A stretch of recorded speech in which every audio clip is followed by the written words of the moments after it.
Well, good afternoon, everybody. Thank you for joining us. Today's session, as you may have already heard from your invitations, is built around a very, very simple premise. Most companies believe they're reasonably covered from a cyber perspective. The surprising is that many are not.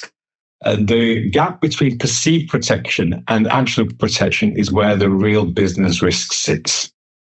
Now, there's a familiar moment in most organizations when a person asks the question, how confident are we in our cybersecurity? And somebody says, we're fine. IT has it covered. That's usually followed by silence, nodding, and everybody moving quickly onto something less uncomfortable. And it kind of reminds me of Matthew Said's work in his book, Black Box Thinking, where he talks about how organizations often interpret the absence of failure as evidence of success. Nothing has gone wrong, so we assume we must be doing well. The problem, as he points out, is that some systems only reveal their weaknesses after something serious happens. Aviation learned from near misses. Many organizations only learn from disasters. And cybersecurity sits firmly in this category. The first time that you're wrong is usually the incident itself. The umbrella message for today is very, very simple. Very, very simple umbrella message. The quality of your cybersecurity determines the survivability of your business. Now, for those of you who don't know me, I'm Avtar Gill. My background is in executive leadership and organizational risk, working with senior teams on decision-making, resilience, and performance. I'm no cybersecurity technician, and that's been deliberate. My role today is to keep this grounded and in business survivability and leadership accountability. But before we begin, let me introduce our two speakers, if you don't know them already. William Wright is founder and CEO of Closed Door Security, working with organizations on cyber resilience and real-world threat exposure, and many other things that I really don't understand, so I'm going to allow William to introduce himself. William. Good afternoon, everybody. So my background is I have been a hacker for almost 20 years. I've done work all across the world for governments and militaries before actually founding Closed Door Security. And as Closed Door Security, we deliver what's called threat-led penetration testing. And the premise of that is to go beyond what you would know as a VAPT and actually do testing that validates technical controls that are in place. Thank you.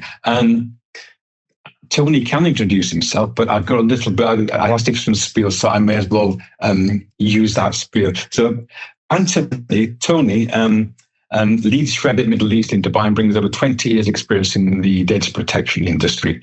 He specialized in secure data destruction and IT asset disposal with a focus on the intersection of information security, regulatory compliance, and sustainability. His work helps organizations protect sensitive information while supporting responsible recycling, circular IT practices, and environmental accountability.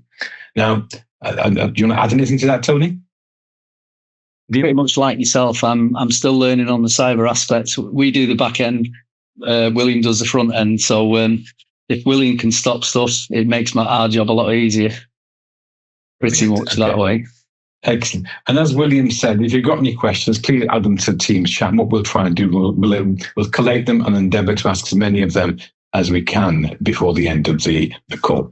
So William, let me start with the current landscape. What are you seeing currently in the region from a cyber threat perspective? Well, what's really interesting just now is we can almost officially say we're in the first true hybrid war for the Middle East.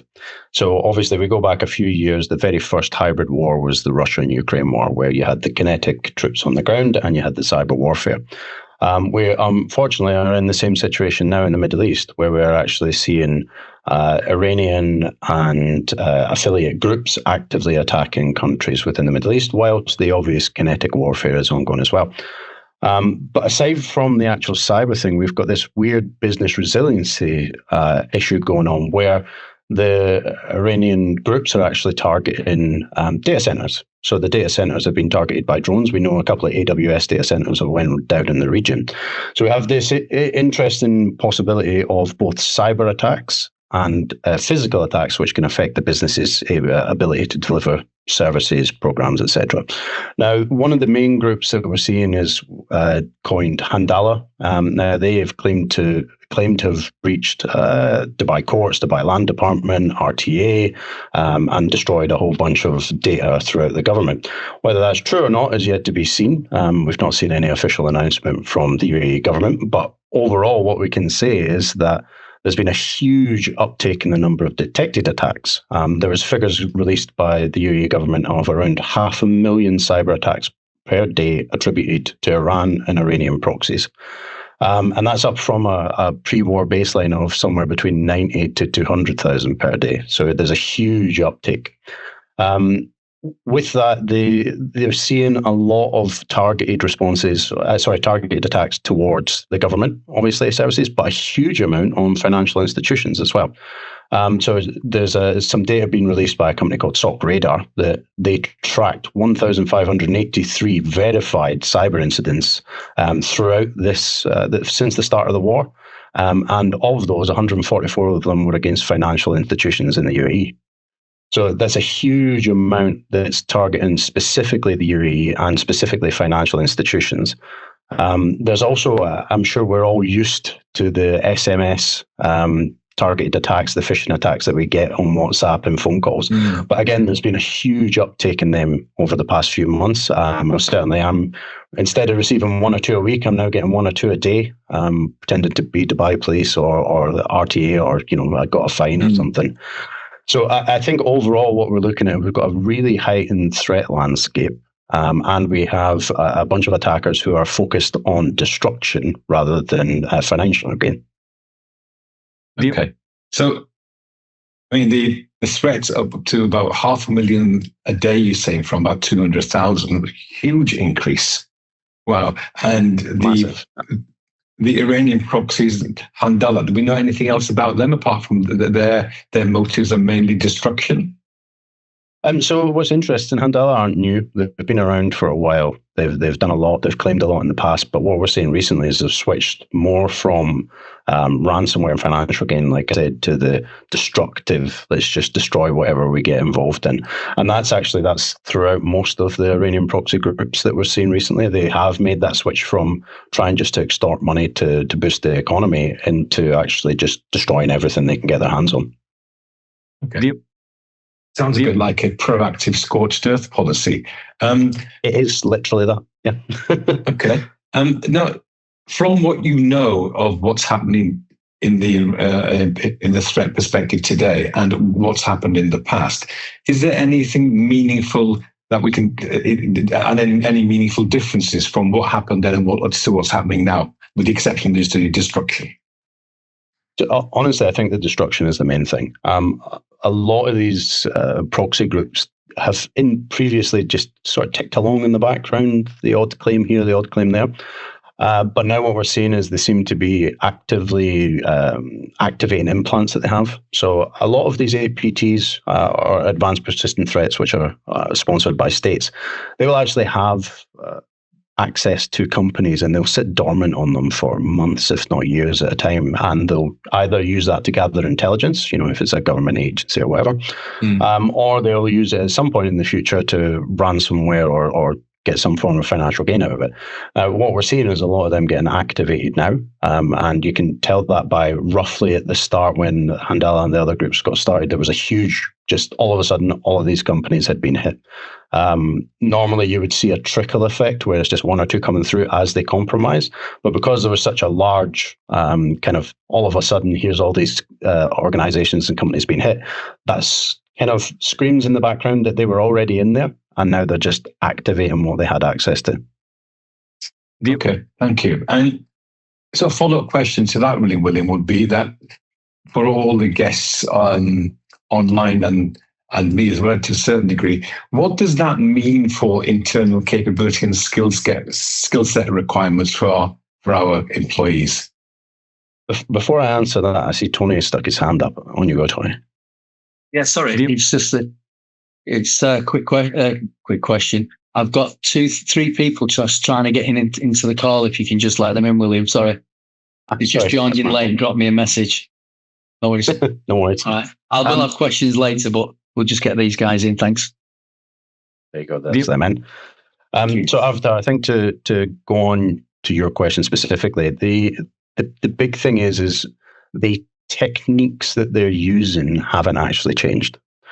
It's just the tactics and the strategy that they're using that's changed mostly. So internally, we should be more looking at a proactive approach, because rather than sitting on things like they previously did, they're now getting in and destroying as quickly as they can. Up until previously, most ransomware attacks, the time for them actually to enact the ransomware would be months. So they'd sit in the network. There was opportunities to detect them. Most SOCs or security monitoring solutions would have enough time to detect them and go through and actively fight against them. But now what we're seeing is they're just landing, expanding, and destroying. As with the elephant in the room of AI, that time period has gone from hours and days to the destruction to minutes. They can now run automated attacks using AI agents that conduct these services and these attacks for them in seconds, if not minutes. Wow. And just offline, Tony, you were mentioning something about you had a live attack while you were doing some work. Yeah, I think it really highlights me being a non-experienced IT person from owning my own company. And when I see something like that, fortunately enough, my app developer was very aware and au fait of what was going on. But we had 2 calls in 2 weeks, and on both occasions we were getting attempted hack on the website while we're trying to do some updates through there, which was really interesting because I've probably had 100 calls with him over the last 2.5 years, and it's never happened. Yet the last 2 calls that we had, it happened at that moment in time, and that was just from a website. I'll say attack. And, is that, would you say, William, that that's a common thing? Would you say that would just continue as normal? Or is it something that you are definitely seeing more active as well? Because it's certainly more active for myself from a personal note. Yeah, it's definitely the uptick in the volume of attacks recently is phenomenal. As I mentioned earlier, up to 500,000 per day is just what's being detected. You don't actually know what's really going on. Whilst the UAE government's monitoring services are pretty good, there's always going to be things that fly under the radar and miss the net. So you can imagine that's probably 10 to 20% higher every day. And if you go from what was previously the levels previously, 90-ish to 200-ish thousand a day, the chances of something like you've just described there, Tony, happening is pretty high. And I wouldn't be surprised that if anybody on this call was to look at their public-facing infrastructure, they would be seeing active attacks against them just now. People and APTs trying to actually actively attack. What they do is they'll just target the entire address space of a country, UAE in this example, and just go for it, see what they can find. Wow. Well, the big risk for an SME there, obviously you've got your big corporates that will have IT controls in place. However, speaking from me personally as well, we've got a very strong through the group that we're related through. We've got a very good cybersecurity advisor, controller. However, when we brought you in earlier on this year, we still found issues that were probably more related to internal issues like old software. And obviously then you've got your user experience risks off the back of that as well. And that was a big eye opener for me, because certainly someone who's not an IT professional, that even though I think, oh, that's great, I've got one of the biggest cybersecurity companies protecting my business at the moment, you still found errors from a user interface. And do you feel that that's an even bigger risk rather than, the cybersecurity controls? Sorry. Didn't mean to cut you off there. I think the big risk here is complacency and testing and verification is security controls. So VAPT is the kind of the common type of testing used throughout the Middle East. And unfortunately, it's just not fit for purpose in these days and ages. A VAPT only covers off an audit style verification, Whereas what we do, what's called threat-led testing, is actually look at the APTs and groups that are targeting the businesses of those type and run through the types of attack that they do. And as you mentioned, Tony, one of the big things that VAPT doesn't cover is actually things such as phishing. You might do a phishing simulation, but they don't do phishing attacks. And a phishing attack is extremely different from a phishing simulation, because a phishing attack, you're you're very unlikely to detect and very unlikely to realize that it's actually going on, and the widespread damage that can have. But it's one of the number one methods of initial compromise these days. And it's kind of a personal bugbear that I've got with VAPT, is that it's so stuck in 5-10 years ago, the methodology, that I genuinely don't think anybody should be doing it anymore. They should be looking more threat-led testing so that we can cover off what's actually a risk. Thanks for that. That's moved quite nicely onto the second area, which was to talk about overconfidence, and you kind of touched on that already. Now, speaking on behalf of some of the guests, I guess, why do many organizations, William, believe that they're protected when the reality you see is that they're not? So most of the time, it's either because they've never been attacked and they've never been compromised. So there's that, as you mentioned at the start, there's that complacency that because nothing's happened, we're good. But quite often it's just that the services or technologies that are in place are not fit for purpose. Like if we touch on the premise of, we've never been breached, therefore we're probably protected. There's a Iranian proxy group called Muddy Water. And what they did is they pre-planted access in a whole host of regional networks before the start of the war. They obviously knew something might have been coming. And as we saw, as things started to kick off, they just activated that access and wiped everything on a bunch of services. And that in itself, those organizations thought they were safe. But realistically, these groups were sitting inside the network already, just waiting to activate. Something that I hear quite a lot is, we have EDR or antivirus and a firewall, so we're covered. Unfortunately, most of the attacks that actual threat actors use are legitimate tools, so they don't get detected by these things. Most EDRs, there is a way to get around them. Most antiviruses are just no longer fit for purpose in the modern age. And a lot of firewalls that do network level inspections just won't detect the kind of attacks that they do. And without going too technical, if you're remoting into one of your computers, the firewall is unlikely to know the difference between you and somebody else if they're on the network. So it's really difficult to detect that. And that, unfortunately, builds complacency. Another thing to consider is a lot of people will offload responsibility for the security. So although cybersecurity is a board level risk alongside like health and safety, financial security, etc., you don't often see people offload those risks on third party providers. There still will be an element of internal risk management and risk holding within the company. But quite often what you'll see is cybersecurity is offloaded to a third party service provider such as an MSSP.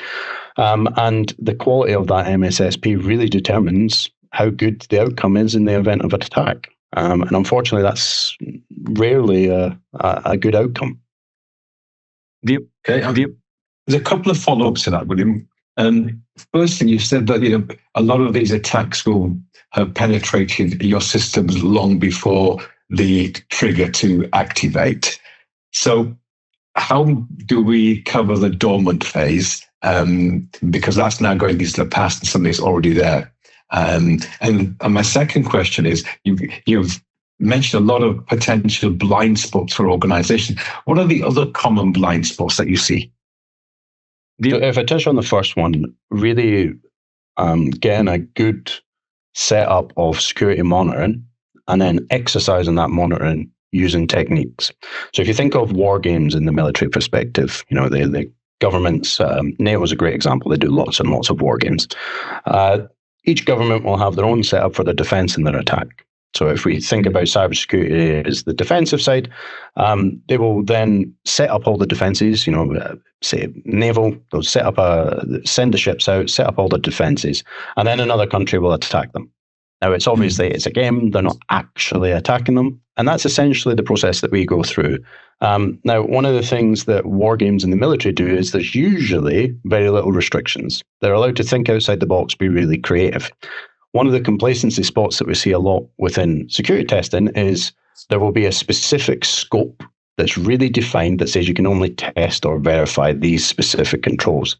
And unfortunately, what that does is it misses out a whole heap of issues or potential thinking outside the box, if you like, that attackers will use against the company.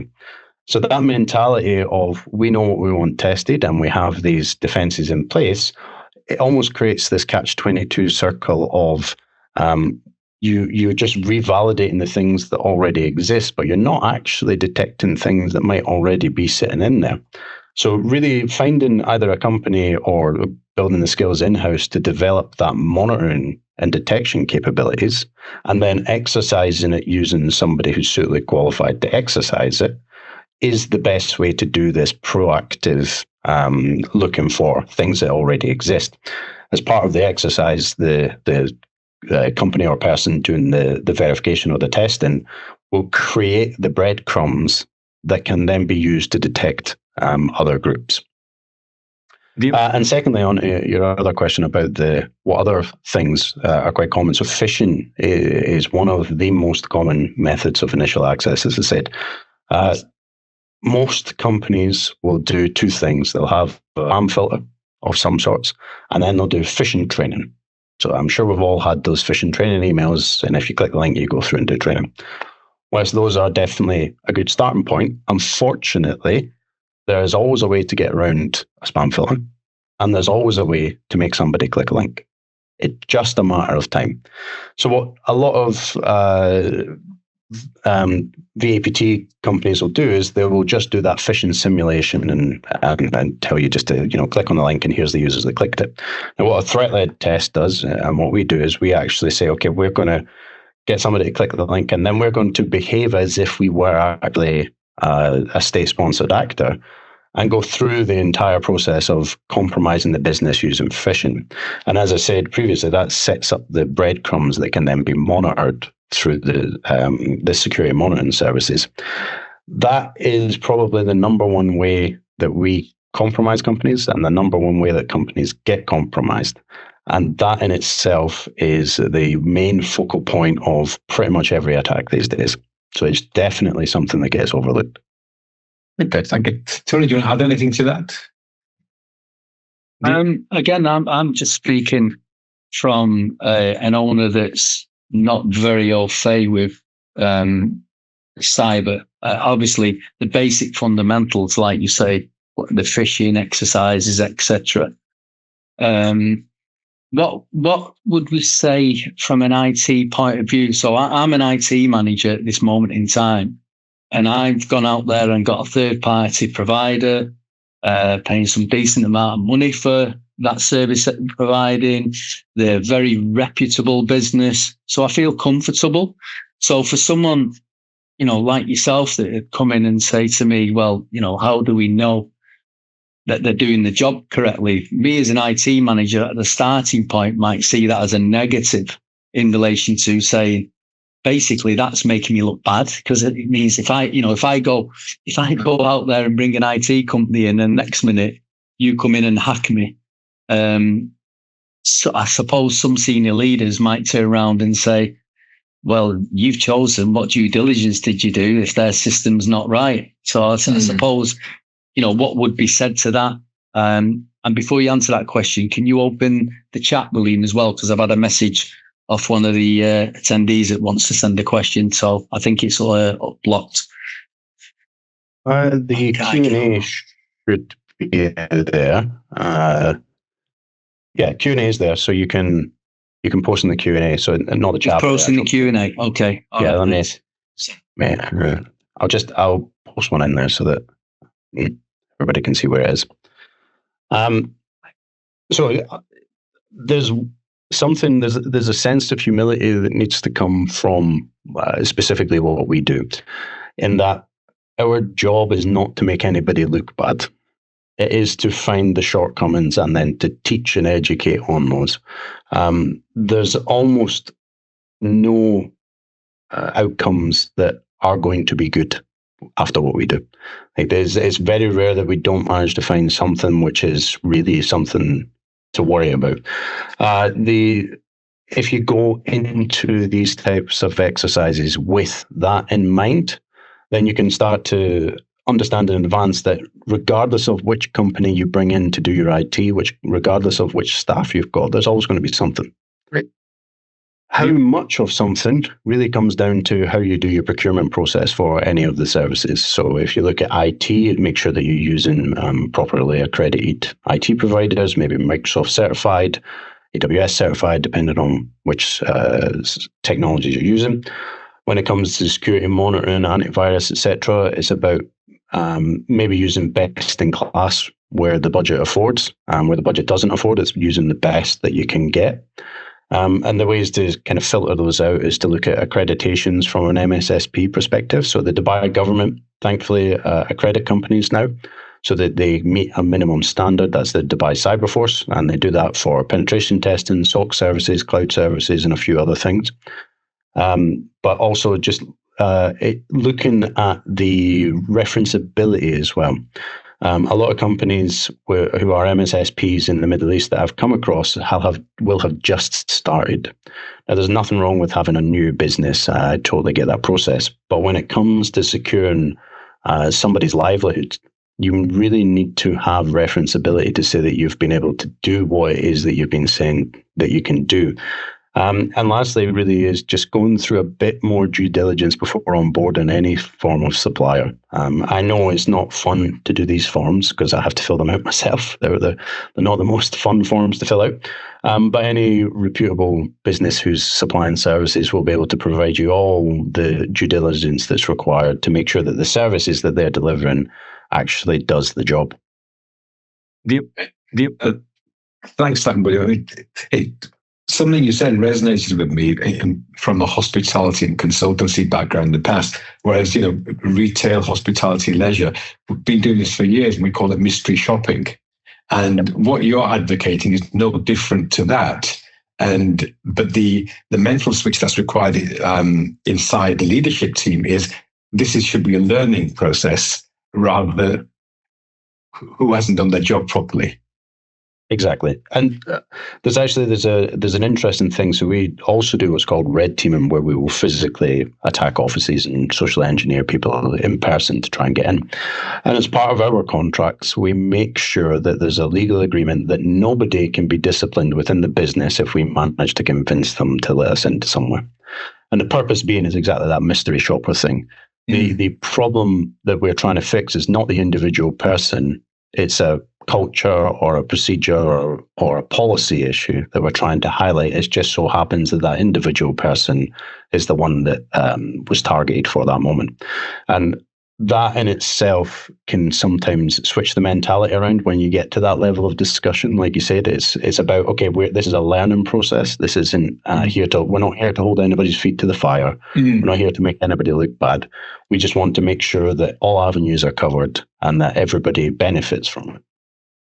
Okay, great stuff. Now, we've gone over sort of the areas of procurement and accreditation, kind of gone backwards and forwards. I want to go back to procurement specifically.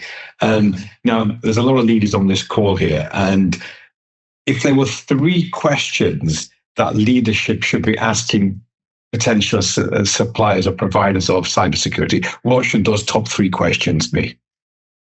So if we divide this up into defensive and offensive suppliers, because they should not be the same supplier, I'd like to throw that out there first off.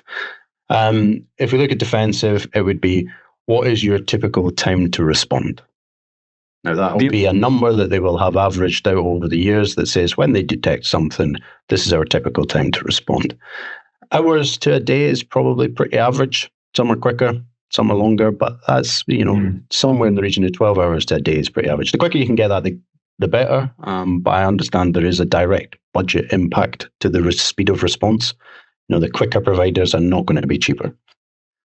Another thing would be the locality. So are they within the UAE? Are they actually within Dubai? Are they within Abu Dhabi? So that in the event that something does happen, Can they get somebody in the office to help you respond and bring services back up as quick as possible? If you're using global service providers, the incident response in the event of something going wrong, maybe days or weeks. So you could be without a business for days or weeks while that's actually going on. And something else to really ask is their 24/7, 365 cover. So now I know in the Middle East that's pretty common, but it's not entirely uniform. When it comes to security monitoring services, you want to know that if at 2 a.m. on a Sunday on Ramadan, that somebody's actually going to come out to the office and respond, and making sure that that is within the contract and is something they do will be a huge factor. And then technology match. So if you have, say, a Microsoft Technologies in the business and you end up with a Apple specialty security monitoring service, there's obviously a huge incompatibility there. And likewise with cloud services, if you've got an AWS specialist but you use Azure, so it's making sure that match happens. Now, on the flip side of that, offensive security is actually pretty hard to procure. I think pretending it is really avoiding the truth. So there's 2 or 3 things really to do. Is the make sure a company is accredited. CREST, Dubai Electronic Security Center, any other government accreditation is usually a good indicator. References. So references within whatever vertical you operate in. So financial services, hospitality, manufacturing, whatever the case may be. And lastly, a budget as an indicator as well. So the cheaper the offensive security service is, the less likely it is to be a good use of money. Now, I realize, as that may seem a bit weird coming from somebody who sells these services, there's definitely a ceiling there. But if somebody's selling it and it seems significantly cheaper than everybody else that's bid for the work, there's probably a red flag there. They shouldn't be able to deliver these services at a quality where the pricing point is so low below everybody else. By just buying the cheapest in the room, you unfortunately would then be better going out in the street and burning the money. The output of that will not be good. Okay. Now, that doesn't always mean that you have to go for the most expensive, but it does mean you can see it when you're procuring. There's like a midpoint, and that's probably about right. I'm going to come back to that midpoint in a second, but just so I can summarize what you just said there. So split it into 2 areas, offensive and defensive. Looking at defensive, the critical factors are locality versus globality, time for response, the cover that they're offering, and also the technology match. And on the offensive, it would be the accreditation, the references, the budget, but really that's quite hard to find in terms of being offensive. Now, coming back to your midpoint, for many organizations, what is the sweet spot?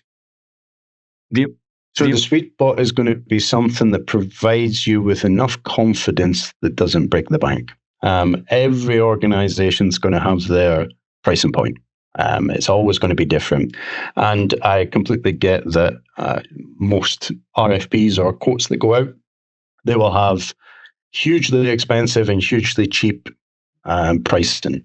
My recommendation would be, when you're looking at the procurement process, you've probably got somewhere between 5 to 6 quotes. Take an average of the pricing and look at anybody that's within that average. Over and above that average, probably they're overcharging, or they're billing on, they're adding on extra, expecting negotiations later. Above that average, they're probably not providing the quality that you need. Now, if that average is above the budget that you have, then that becomes a conversation with those who meet that average pricing. So for example, for us, we have different pricing for charities because we know they don't have the budgets, but they still deserve access to high quality services. Also with small to medium enterprises, they have a specific budget range. We know that, so we try to work with them in that. And with enterprises, typically they have a bigger budget, but the demands are more, so you can have a different pricing point. Transparency at the initial kind of negotiations or technical review of an RFP is quite important as well, especially if you're budget restricted. So with whoever the supplier is, perhaps discussing if they're way off or if they're way too expensive for what your budget is. And you can, one, not waste your time by having to go through the process with them, but also open up the conversation of, well, maybe we can reduce what we're doing in order to meet your budget. Okay. And a small follow-up to that, given that this is kind of, nothing's happened yet, we're waiting for something to happen, God forbid should it happen. Now, often you will have the expertise on your side of the table, but the person on the other side really has very little expertise. So how do you match, will I know that, I'm not just paying for stuff that I don't need? And how is William going to educate me that these are real threats out there? So that's down to the individual companies that are doing this. So we do a consultative-led approach, where we will do a review of the entire business, and as part of any proposal, tell you what we think is the right thing to do, and provide references for that, be it threat intel reports or threat models, etc. But any conversation that happens post that presentation should be from a position of, I'm advising, not telling. And the overall ultimate decision comes down to the person buying these services. Now, that doesn't mean that I won't advocate for specific things. If we break down what we do into different service lines, maybe if budget's tight, the customer might try to remove specific service lines. And I'll say, instead of removing these, because these are really important, remove these other ones if we need to save budget, because these aren't so valuable, but these ones really are. And that consultative, I can't say that word today, consultative approach is a sign of a high quality service provider. And I think if you're engaging any offensive service provider that doesn't do that, and they just throw a quote at you and walk away, or discuss only about pricing, then it's probably an indicator that they're not the right company to be doing it. Yeah. I mean, the more I looked into this, and the longer the conversation's gone on, it's pretty obvious to me this is not a transactional sales process or a transactional process anyway. Now, I've been in the region, I've been in Dubai now for 18 years, William. And I want you to be absolutely crystal clear for some of the folks who are on the call. What is the risk of doing nothing? Because a lot of people will nod their heads and say, yeah, William's talking a lot of sense. We've asked them the right question. I say, but something will go away and then we'll forget about it. Things get parked, or other priorities take over. What is the risk, as simply as you can, of doing nothing? So just before I answer that, Tony, I've got two quick questions. Sorry. One is related to cyber insurance. So you've mentioned the uptake of attacks, certainly over the last, let's say, 50 days. Would you say that will show reflective in business cybersecurity insurance further down the line? Pretty much like when we had the floods a couple of years back and car insurances went up. So that's one question. Another question is related to the AI discussion in the fact that it's a lot quicker now. And would you find it's an even bigger risk, not only because it's a lot quicker, because you've got potentially what I would say non-experienced hackers having a go, and could that make it worse? Yeah. So the first point around insurance, the answer is yes. However, in my experience, businesses in the Middle East, not just the UAE, are extremely reluctant to buy cyber insurance. Not necessarily because of the cost, but as Avtar kind of hinted at, nothing's happening, so why do we need insurance for it? And secondly, on the AI factor, it is the biggest problem with AI is not that it's going to redesign the entire security field for the time being. What it does is it gives access to the skills and tools to people who would not normally have access. So the barrier to entry is significantly smaller. And those people without the technical skills can cause a lot more damage much, much quicker. So the AI is an accelerator for both learning and for impact. Avtar, sorry, can you re-ask your question again? Tony threw me. It was just as simple as you can. What is the risk in doing nothing? Because as I said, I've been here long enough, and people will nod and just agree with you, when it comes to whatever consultancy services, and in the end, they'll go away and do nothing. What's that? What's the risk here? So the risk here really is relevant to the impact. So if we take a manufacturing plant as an example, if the office administrator's computer goes down, it's unlikely to slow down the manufacturing process. So the impact of a cyber attack is probably quite small. If we take a financial entity and the impact of a cyber attack becomes the entire entity stops working, people don't get paid, no billing goes out, etc., the impact of that is significantly higher. So doing nothing is actually something that's quite common, as you kind of hinted to. But the risk of doing nothing is directly proportionate to the impact of a cyber attack. So if it's, if you're a taxi driver or you run a taxi driving business and you can't get on to do invoices, you can maybe survive for a couple of weeks while you recover. The impact's going to be small.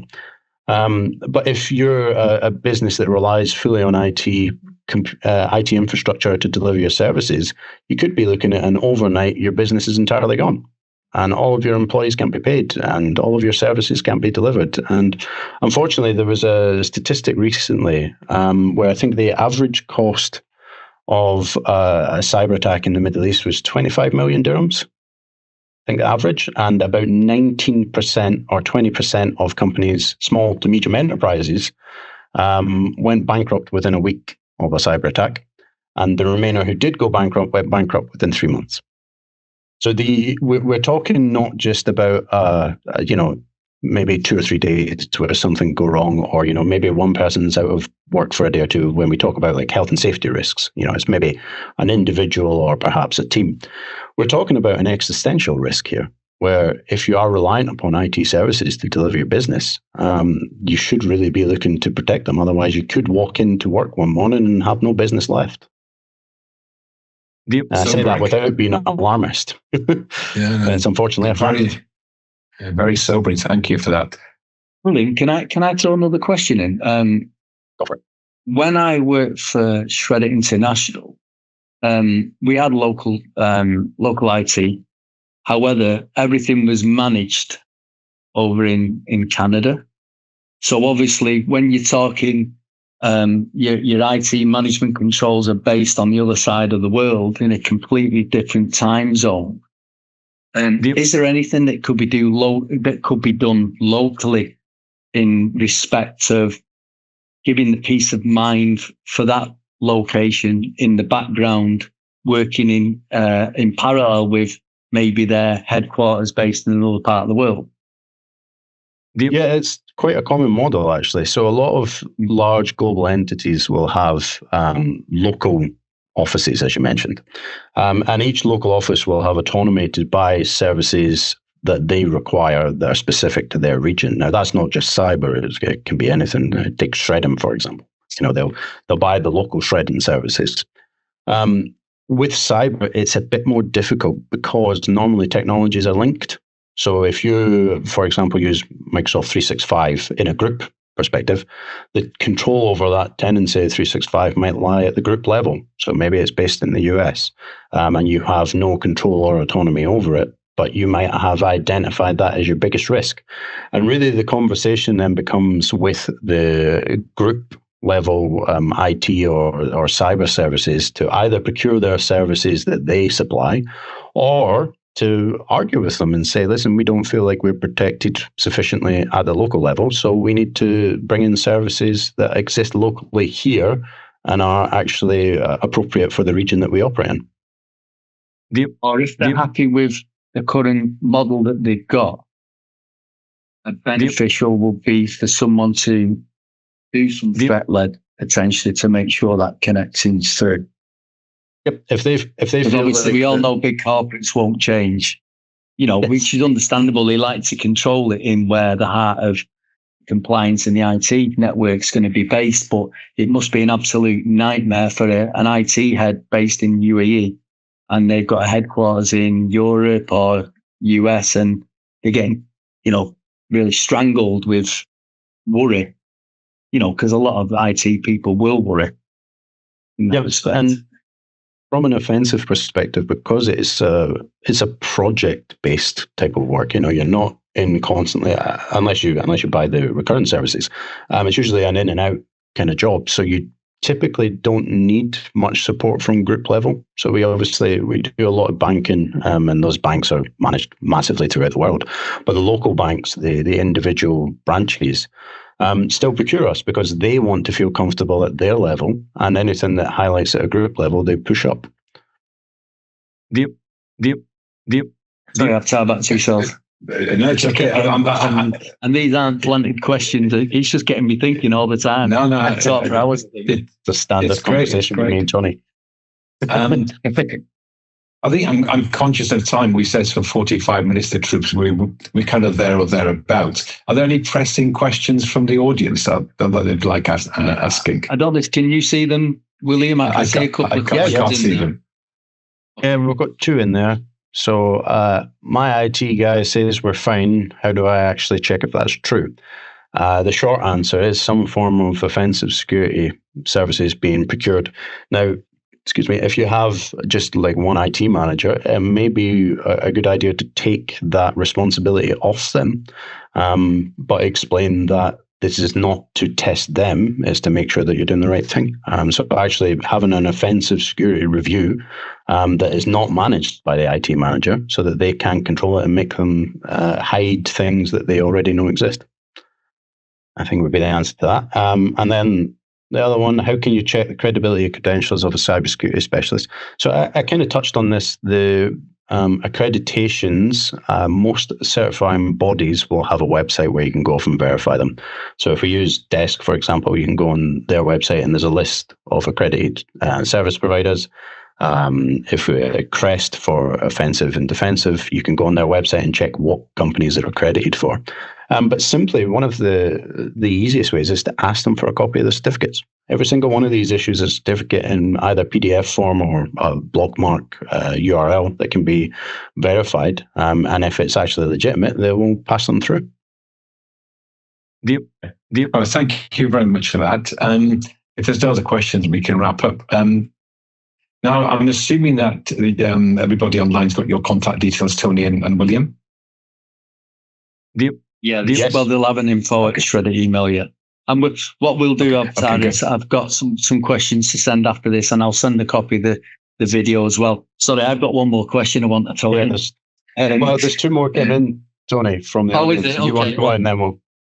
Okay, I'll jump in. So when you mentioned about, obviously, again, I'm going to go what's quite relevant to what's been going on in the region. And you're saying that obviously there's such a massive influx of more attacks. I don't know if you touched on it because we've spoken a lot, but are you seeing anything really different that's testing you and that would potentially be testing the cyber companies out there of something that's completely new that you've not experienced before? I think the biggest one is the wiper. So while wiper malware has existed, it's never really been used on a grand scale. And what that is as I mentioned, they'll gain access to the network, sit dormant, and then just destroy everything. So there's an American medical company, I think Stryker, I forget the name of them, last month or so, they lost 200,000 of their IT devices overnight. The method that was used for that was super simple. And was one that had actually been set up for them to use for their IT team to manage their devices. The attackers that got access just decided to use it against everything. So you see this rapid path to destruction is the kind of new thing that's come out of this mostly. I wouldn't say gone are the days, but certainly in the short term, the ransomware for financial gain is kind of taking a backseat just now in the Middle East. We're definitely seeing them more looking at just destroying stuff, which arguably kind of makes this more pressing because whilst in a ransomware attack, there was always that kind of thought in the back of your mind, if I pay them, we might be able to get out of this. Now, really, there's no option to pay. They don't care. They want to destroy it. And if your business is your livelihood, and if you have employees who rely on their salaries, and it can be gone overnight, that's quite a scary thought. I mean, it's the kind of thing that even keeps me up at night, even though I do this for a living. It just takes one wrong move, and unfortunately, everything's gone. Now, there's two other questions came in. I think if we've got time after, shall we go? Yeah, far away.